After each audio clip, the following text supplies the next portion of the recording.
ओम गम गणपते नमः। ओम सरस्वते नमः। हरि शरणम। राधे राधे। अध्यात्म पर्व के सभी दर्शकों को कमला एकादशी या पद्मिनी एकादशी की ढेर सारी शुभकामनाएं। आइए आज हम जानते हैं कि कमला एकादशी की कथा क्या है। पुरुषोत्तम मास के शुक्ल पक्ष की एकादशी पद्मिनी एकादशी कहलाती है। इस दिन राधा कृष्ण और शिव पार्वती की विशेष पूजा की जाती है। जहां तक व्रत के विधि विधान का प्रश्न है, अन्य एकादशियों के सदृश ही है, परंतु दान को विशिष्ट महत्व प्राप्त है। अधिक मास की दोनों एकादशियों के दिन धर्मराज युधिष्ठिर ने कहा कि हे पुरुषोत्तम, अधिक मास यानी कि मल मास के शुक्ल पक्ष की एकादशी का नाम क्या है? इसका नाम, व्रत की विधि तथा महात्म्य विस्तार पूर्वक मुझे बतलाने की कृपा कीजिए। भगवान श्री कृष्ण ने कहा कि हे पांडुपुत्र, पुरुषोत्तम मास, अधिक मास अथवा मल मास के शुक्ल पक्ष की एकादशी को पद्मिनी एकादशी कहा जाता है। यह अनेक पुण्यों को देने वाली है। इसका व्रत यत्न पूर्वक करने से मनुष्य विष्णु लोक को प्राप्त होता है। इसके महात्म्य का पूर्ण वर्णन करने की सामर्थ्य चार मुखों वाले ब्रह्मा में भी नहीं है। फिर भी पूर्व काल में ब्रह्मा जी ने पापों को समूल नष्ट करने वाली इस पद्मिनी एकादशी के व्रत का जो महात्म्य नारद जी से कहा था, वही मैं तुमको सुनाता हूँ। भगवान श्री कृष्ण बोले कि हे राजन, दशमी के दिन व्रत प्रारंभ करें। दशमी के दिन कांसे के पात्र में भोजन करना तथा मूंग, मसूर, चना, कोदो, शाक, मधु और पराय अन्न का सेवन, ये 8 चीजें वर्जित है। हविष्य अर्थात जो चावल आदि का भोजन करे, नमक नहीं खाना चाहिए, भूमि पर सोवे तथा ब्रह्मचर्य से रहे। एकादशी के दिन प्रातः काल उठकर शौच आदि से निवृत्त हो, दंत धावन करे और 12 कुल्ले जल के करके शुद्ध हो जाए। सूर्योदय होने से पहले गोबर, मिट्टी, तिल, कुशा तथा आंवले के चूर्ण से विधि पूर्वक स्नान करते हुए कहे कि हे मृतके, तुमको 100 भुजा वाले श्री कृष्ण रूपी 12 भगवान ने धारण किया है। ब्रह्मा जी ने तुमको दिया है और कश्यप मुनि से आमंत्रित की गई हो। मेरे नेत्रों, बालों और सारे शरीर में लगकर मेरे अंगों को पवित्र करो। हे मृतिके, मैं तुमको नमस्कार करता हूँ। समस्त औषधियों से उत्पन्न और गो के उदर में स्थित पृथ्वी को पवित्र करने वाला गोबर मुझे शुद्ध करे। ब्रह्मा जी के थूक से उत्पन्न लोक को पवित्र करने वाले आंवले तुमको नमस्कार है। तुम्हारे स्पर्श से मेरा शरीर पवित्र हो। हे शंख, चक्र, गदा धारण करने वाले विष्णु भगवान, आप मुझको अपने तीर्थ में स्नान की आज्ञा दीजिए। इस प्रकार वरुण के मंत्रों को पढ़ता हुआ गंगादि तीर्थों का स्मरण कर जलाशय में विधि पूर्वक स्नान करे और मुख, पीठ, हृदय तथा शरीर का खूब अच्छी तरह मार्जन करे।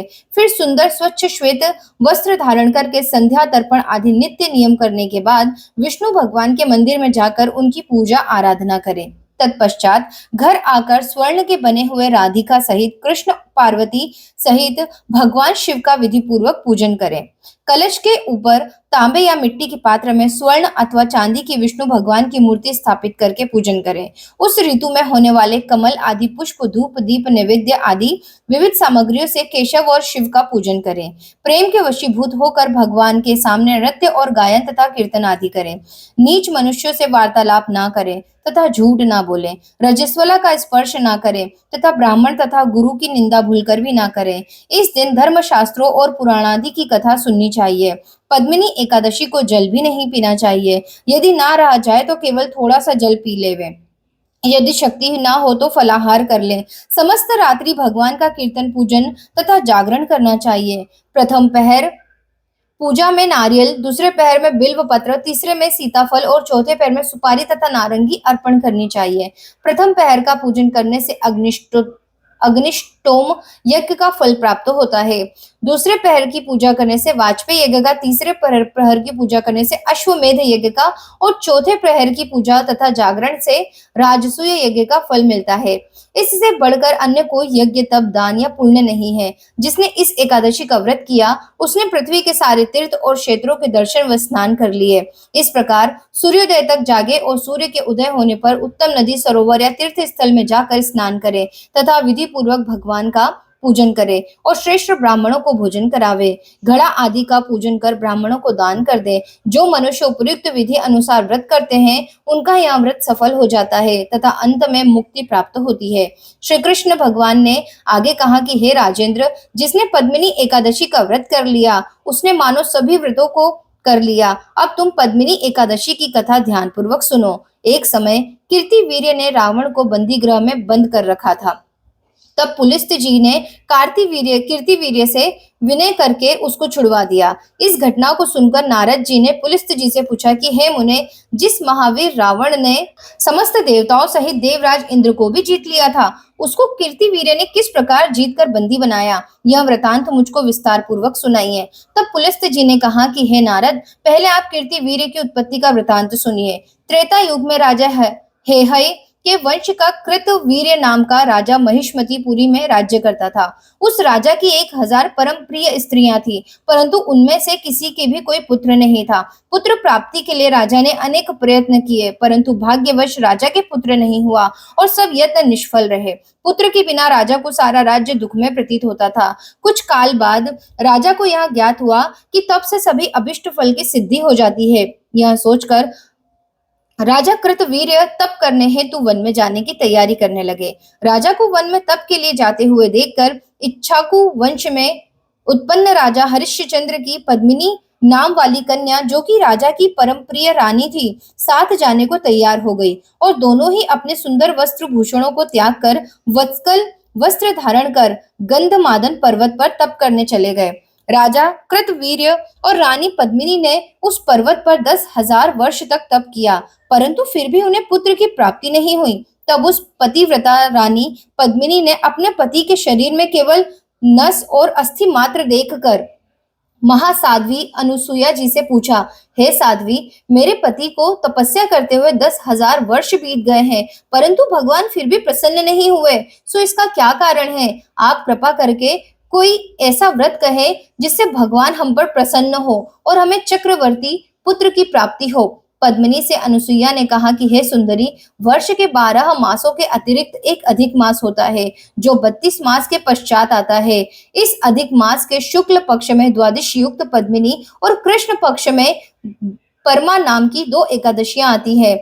शुक्ल पक्ष की पद्मिनी एकादशी को जागरण सहित तुम उसका व्रत करो और इस व्रत के करने से भगवान तुम पर प्रसन्न होकर शीघ्र ही पुत्र देंगे। इसके पश्चात अनुसुईया जी ने रानी से व्रत की विधि कही। उसको सुनकर रानी पद्मिनी पुत्र प्राप्ति की इच्छा से इस व्रत को करने लगी। वह सदैव एकादशी को निराहार रहती और रात को जागरण करती थी। व्रत के समाप्त होने पर भगवान विष्णु प्रसन्न होकर गरुड़ पर आरूढ़ होकर उसके पास आए और वर मांगने के लिए कहा। रानी ने इस पर उनकी स्तुति करते हुए विनय किया कि हे महाराज, आप मेरे पति को वरदान दीजिए।